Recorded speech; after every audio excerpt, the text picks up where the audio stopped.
Order, order. Luke Pollard to move the motion. I move that this House considers the National Shipbuilding Strategy. It's a pleasure to see you in the chair, Mr McDonough, and good to see many experienced hands in defence debates reassembling yet again for another one. It's a pleasure to welcome the Minister to his place and to the wonderful world of defence procurement. But first, can I quickly declare two interests? I bring forward this debate not only as the Member of Parliament for Plymouth, Sutton and Devonport, a proud military city living in uncertain times due to the possibility of defence cuts, but also as Vice Chair of the All-Party Group on Shipbuilding. It is good to see so many members of that small but illustrious group, a band of brothers and our sister from Berwick-upon-Tweed in their place today. Secondly, as a proud GMB Unite member, I've had their input into this debate, for which I am grateful. The combined skills and experience of shipbuilders, engineers, master craftsmen and women contribute hugely to this debate, and it is in defence of preserving those jobs and skills and that industry that many of us are here today. I'm sure the Minister's new officials have brought him up to speed, but I thought it might be useful just to recap briefly on why shipbuilding and this debate is so important at the moment.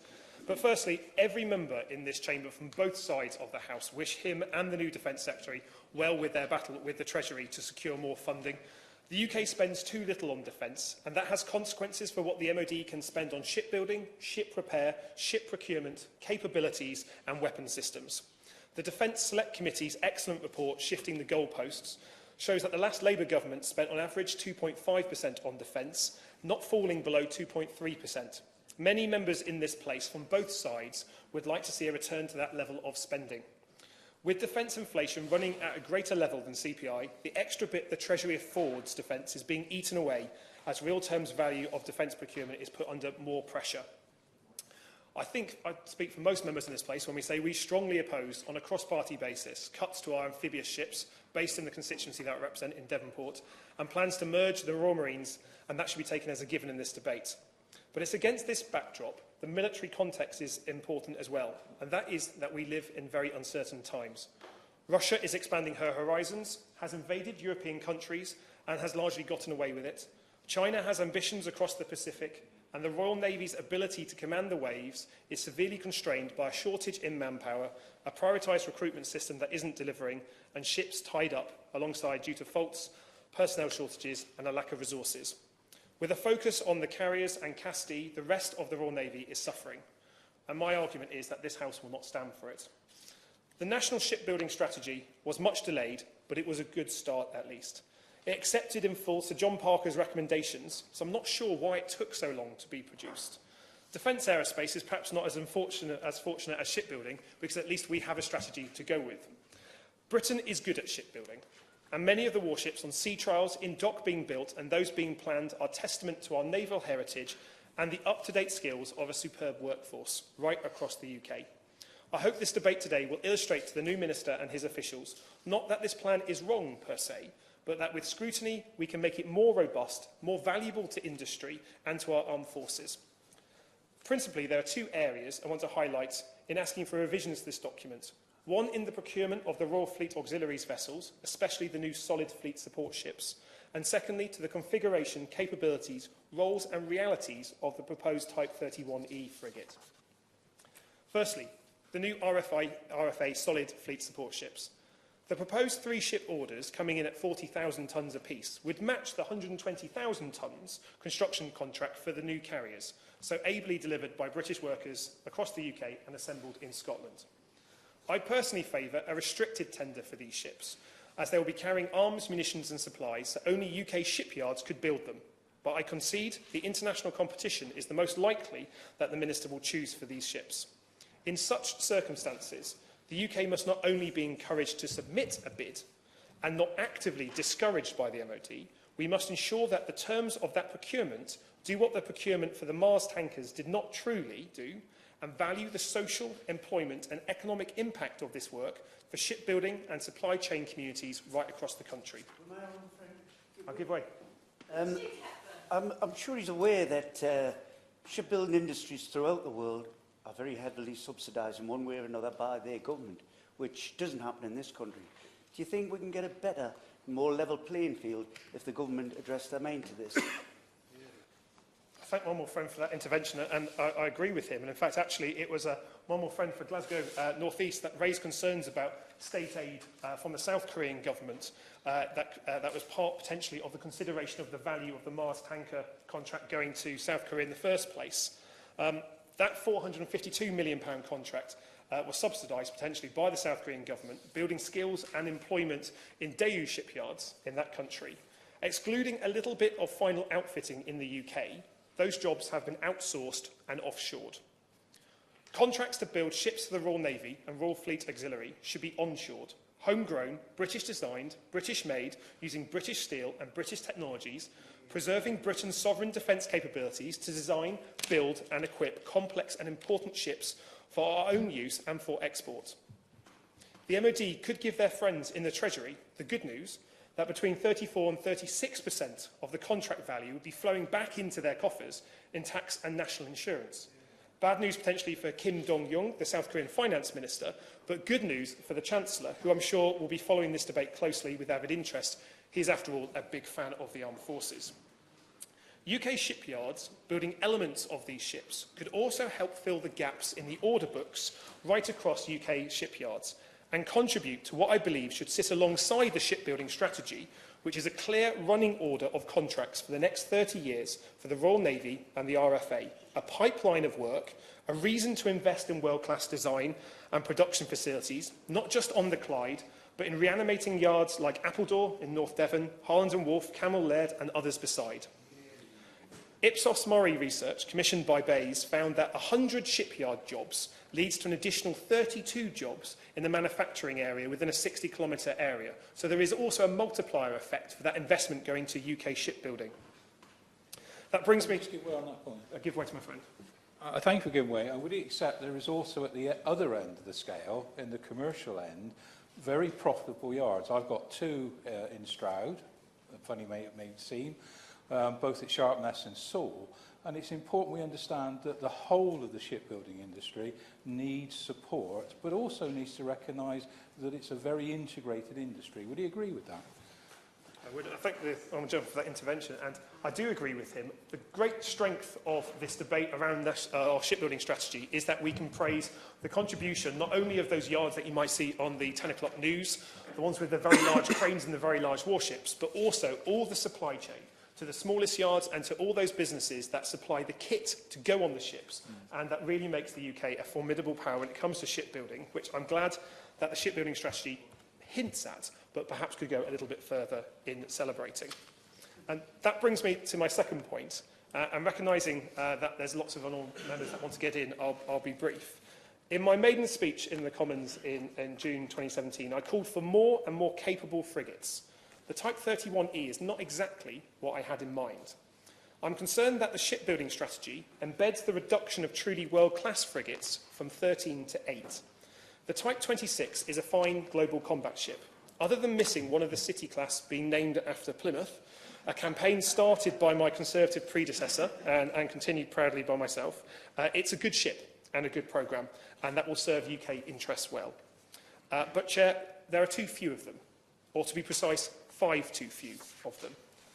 The top-up light frigates have an ill-defined military role, a confused capability, a price tag that has led to it having the potential for being the snatch Land Rover of the Royal Navy. That was a comment by RUSI's Director of Military Sciences. I've got a different name for that class, corvettes. I'm genuinely concerned that over the next few years, this class of ship will be the focus of much critique as it fails to hit the established frigate standards and looks less capable than the Type 23 frigates they replace. I give way. Very grateful for the honourable friend giving way. Would he also say in that undefined task, we've had it from the Minister, I've had it in a written answer, that it will not be able to do any NATO tasks, it won't be able to do any carrier protection work. So could he suggest what the role of this vessel will actually be apart from a glorified fisher protection vessel? I thank one more friend for that intervention, and he's spot on. I think the confusion about the role of this warship is precisely at the heart of this problem with the shipbuilding strategy. It looks like we put the cart before the horse. in terms of defining a price tag but not a role. And that is something that in the next couple of months I think it's essential that the MOD comes forwards with to provide all defence-leaning members of Parliament on both sides of the House a reason to celebrate this warship, not critique it. Because I worry that the critique won't support and help its attractiveness as an export product. I think we should turn those weaknesses of the Type 31 into its strengths and promote a corvette class, not a poorer frigate. That would give the Royal Navy 2 carriers, 2 amphibious assault ships, retained and not cut, 6 destroyers, 8 proper frigates, 5 corvettes and the new OPVs. Still too few ships, but a line we should not go below or accept further cuts or reductions against. The shipbuilding strategy suggests that UK yards will build 5 Type 31s as replacement for the Duke class and pitching for competition for 40 to export. As Darth Vader warned Director Krennic in Rogue One, which I'm sure is a film that we've all watched, be careful not to choke on your aspirations. I want to believe the MOD that there is a market for 40 Type 31s built in Britain to be sold abroad. I truly do, but at the moment I can't see where that might be. I give way.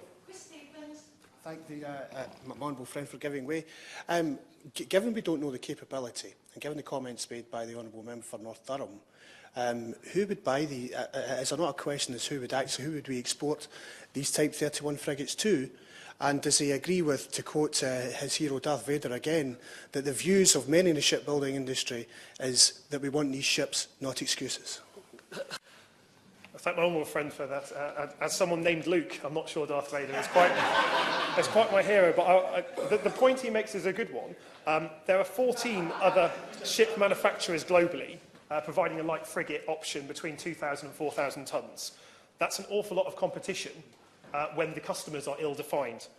If we look at some of those competition for a Type 31 frigate, the French and Italian Frem class, the Spanish Navantia F105, the Danish Stamflex, Germany's F125 Baden-Württemberg class, or South Korea's Incheon class, let alone the cheaper myriad of platforms built by China and other Far Eastern nations. Give way. It is also a fact that the last time Britain exported a frigate is over 40 years ago. When I raised this with the new Procurement Minister at Defence Questions, all I got was an accusation of talking down the British shipbuilding industry. Would you agree with me that there's a matter of urgency? The MOD need to clarify exactly where it sees this market for these 40 frigates? I agree with the honourable gentleman. I thank him for that intervention. I think clarity around the role, capabilities and market for the Type 31 is absolutely critical in building a strong case, a marketing dossier that says British members of Parliament support this ship and will actively go out and sell it. Because at the moment, I'm concerned that we can't even advocate for the Type 31 for UK military use, let alone for military use for those abroad at the moment. Give way. Give way. Would my friend agree with me that an increasing pattern in the procurement of ships around the world for naval purposes is actually that the proposition from bidders like Fincantieri, like BAE Systems, is that those ships will be part of an industrial offer to the customer country and that will be built in their country. So the actual potential for build in the UK for export is extremely limited. And part of the competitive drive is actually to move that work into the country purchasing the ship as part of an industrial offer. My honourable friend sums it up perfectly, in fact, actually, in terms of where this is going. It's clear we need to look at what those jobs will be. Will they just be in design or will they be in build in the UK? I think to be a compelling export product, we need to recognise the Royal Navy needs to sell the best-in-class version of the Type 31 as a floating showcase, an example part excellence, not a cut-back, scaled-down, bargain basement, cheap as possible, poorly armed, combat-light, barely acceptable platform. We need clarity on whether they will be built here or abroad for the export versions. But Britain is building ships. Britain is building corvettes and OPVs at the moment. Babcock are building the Irish Navy OPVs at Appledore. The Samuel Beckett-class OPV, lightly equipped but capable. BAE Systems are building OPVs, the Batch 2 River-class ships and the Karif-class for Oman. Similar armaments, but with the ability to add exocets and a medium helicopter. These ships could well form the basis for the Type 31 Arrowhead or Leander-class options, extended OPVs rather than frigates in their own right. My honourable friend mentioned about customers and where they're going to be. Australia and Canada are looking to procure new frigates at the moment in the coming months, but they're more in the market for a Type 26 all-rounder AWS frigate rather than the Type 31s. So I ask the Minister, you've inherited someone else's homework, and I appreciate that, someone else's ambitions, but where are the 40 export orders going to come from, and can the Type 31 really win 40 orders? I'm naturally cautious about suspiciously round numbers, and this shipbuilding strategy not only suggests a suspiciously round 250 million per ship, but there'll be 40 exports. As aspirations go, it's good to be bold, but I prefer us to be realistic about the delivery of this ambition, especially against a backdrop of post-Brexit uncertainty and volatility in the value of sterling. Just as the National Security Review, I fear, the National Shipbuilding Strategy puts the cart before the horse. We know the price tag, but not the capabilities. We know the final bill, but not what foes it will face, what waters it will patrol, what role it will have. Clarity is our ally here to truly make the strategy that is joined up and deliverable. In very uncertain times for our armed forces, this strategy should offer a hope of long-term thinking. And so I say to the Minister that the paralysis and the pitched battles of National Security Review are understandable, but they do not have to lead to the paralysis announcements from the MOD. So I would encourage the Minister to not only announce the base porting arrangements for the Type 26s and the Type 31s, providing clarity for future investment in base ports. Devonport offers a genuine world-class base, as you'd expect me to say. But I'd also encourage him to announce the fleet support ship contract will be open to UK bids, and no UK shipbuilder will be discouraged from entering by the MOD to curry favour for other contracts, especially the Type 31. And I would also encourage the Minister to announce that the social and economic and employment impact of the contracts will be assessed as part of the contract decision-making process. Bring forward greater detail about the Type 31, its capabilities, roles and operations, and be clear about how it's going to be built in the UK.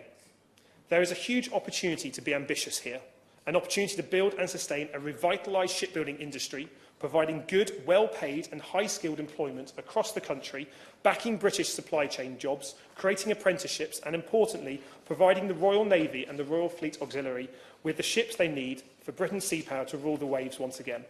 A strong defence is worth fighting for, and we know that a strong defence cannot be done on the cheap. Thank you.